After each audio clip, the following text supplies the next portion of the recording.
Ein ganz beliebtes Fahrzeug, unter anderem unter Jägern.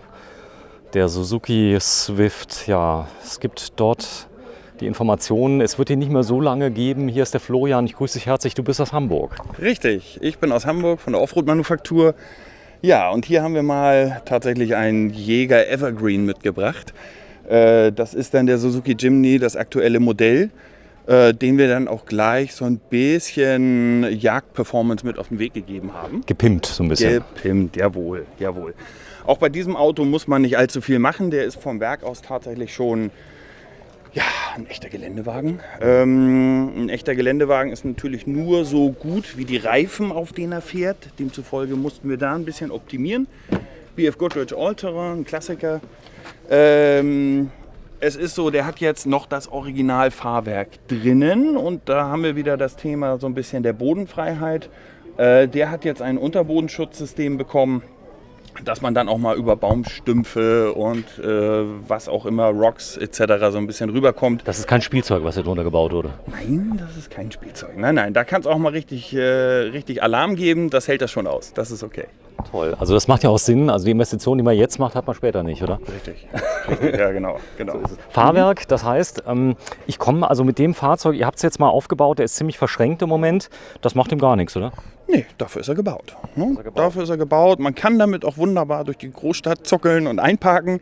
Man kann aber auch ganz verrückte Dinge mit diesem Auto tun. Der kann was.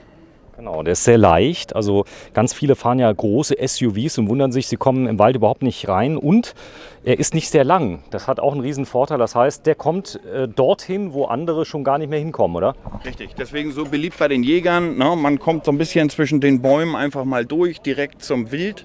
Und dann hat man hier so ein bisschen noch die Option, die wir jetzt noch mal freigelassen haben, wo wir dann sagen, also natürlich kann man hier auch einen Dachträger draufsetzen. Wir bauen relativ häufig dann für Jäger hinten die Galgen drauf, um dann das Wild über eine Umlenkrolle hochzuziehen, um sie aufbrechen zu können. Wir verbauen relativ häufig die sogenannten Schweinewinden. Das heißt also, man kann das Schwein oder was auch immer, das Wild dann direkt auf die Ladefläche ziehen. Wildkörbe sind kein Problem. Der obligatorische Arbeitsscheinwerfer hinten ist auch schon mit dabei. Also der wartet jetzt eigentlich nur auf das letzte Finish und dann kann sich jemand drüber freuen. Ja, wir sprechen hier über knapp 32, habe ich eben gelesen. Aber es geht jetzt um die Anbauteile. Die Fahrzeuge selber sind unglaublich beliebt. Thema Unterbodenschutz, kommen die schon ordentlich ab Werk? Konserviert, ja. Nicht so, wie wir uns das vorstellen. Das, was man da sieht, ist dann von uns. Ja, ich bin ich würde beinahe sagen, ich habe einen Unterbodenschutz-Hohlraumfetisch entwickelt im Laufe der Jahre. Wir haben sehr viele Mercedes G und Land Rover im Kundenstamm und da ist Rost einfach ein täglicher Begleiter und niemand mag das, sodass wir also viele Autos, Eisstrahlen, Hohlraum konservieren etc. Das macht ihr auch. Das heißt, ihr macht das bei allen Fahrzeugen. Was ist das maximale Gewicht, was ihr draufkriegt zum Konservieren? Also auf eine Bühne. Ich nehme an, ihr müsst ja auch von unten. Ja. Also unsere Bühnen sind alles 5,5 Tonnen Bühnen. Das ist bis zur klassischen Van-Größe alles möglich. Das hier ist wirklich ein kleines Auto. Das ist aber gut gemacht. Das heißt, überall ist Wachs oder Fett. Ist es Fett? Das ist das legendäre Mike Sanders Hohlraumfett, wo wir tatsächlich auch drauf schwören. Es gibt Nachteile bei diesem Fett. Allerdings muss ich ganz klar sagen, in unseren Augen sind das alles Nutzfahrzeuge und Nutzfahrzeuge dürfen tatsächlich auch mal ein wenig anders aussehen. Hier sieht man den Nachteil wunderbar. Ja, es kann schon mal passieren, dass es rauskommt. Genau, knallt da die Sonne drauf, fängt dieses Fett tatsächlich auch an, sich zu verflüssigen, suppt dann gerade am Anfang überall mal ein bisschen raus. Am Anfang ärgert man sich drüber. Wir sagen tatsächlich beim Nutzfahrzeug lieber ein fettiges Auto als ein rostendes Auto. Hätte ich jetzt einen Jaguar E-Type etc., würde ich auch auf andere Produkte greifen. So ist es. Also das heißt, ihr könnt das anwenden. Ich kann das Auto zu euch bringen. Es macht aber schon Sinn, dass man es relativ zeitnah macht? Ja, gerade beim Geländewagen schiebe ich mir in den ersten Einsätzen sehr viel Dreck und Schmutz in den Rahmen. Ist es natürlich umso aufwendiger, das Ganze dann wieder zu reinigen. Wir nehmen spezielle Hohlraumsonden, um das Ganze dann zu spülen. Können mit dem Endoskop nochmal überall reingucken, ob es wirklich sauber ist. Dann muss es durchtrocknen. Also der Aufwand ist schon deutlich höher.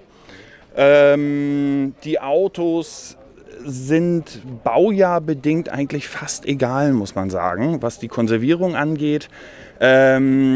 sogar ein bisschen Flugrost aufschonen, aufteilen, ist tatsächlich der ganzen Konservierung sogar ein bisschen förderlich, weil das Fett einfach besser an den angegriffenen Teilen haften kann und richtig ins Material eindiffundiert. Das ist ein doch erstaunlicher Effekt. So, ich zeige mal gerade, was ihr sonst noch macht. Im ganz kurzen Überblick, da haben wir ein extra Video drüber gedreht. Ihr modifiziert Fahrzeuge quasi aller Art. Ich kann alles mal vorstellen. Ich habe das und das. Da könnt ihr sagen, das geht und das geht nicht. Ist es so? Naja, wir modifizieren Offroad-Fahrzeuge. Das ist schon unser Thema. Allrad. Allrad Minimum, lieber noch mit Untersetzung, muss ich sagen. Wobei das ist in der Regel gegeben. Ein bisschen diffiziler ist es nachher in der ganzen Van-Klasse, aber 4Motions rauf, runter, das ist so unser täglich Brot. Wenn ich jetzt nur die Optik haben möchte und habe jetzt zum Beispiel einen T6, der mir nicht hart genug ist, geht das auch? Na, selbstverständlich. Das würdet ihr auch annehmen? Das ist ja gerade das Thema. Ich brauche ein Fahrwerk, ich brauche ein bisschen AT-Reifen und ein bisschen hier, ein bisschen da, ein bisschen Beleuchtung und schon sieht er zumindest aus wie ein Allradler. Und da helfen wir dann natürlich auch, klar. Sehr, sehr schön. Ja, der Jimny, da steht er. Und einer der wenigen, wenn Sie also Interesse haben. Firma ist in Hamburg, richtig? Offroad Manufaktur Hamburg. Genau, wir sind die Offroad Manufaktur Hamburg und zu finden in Hamburg City. Dankeschön. Tschüss. Danke.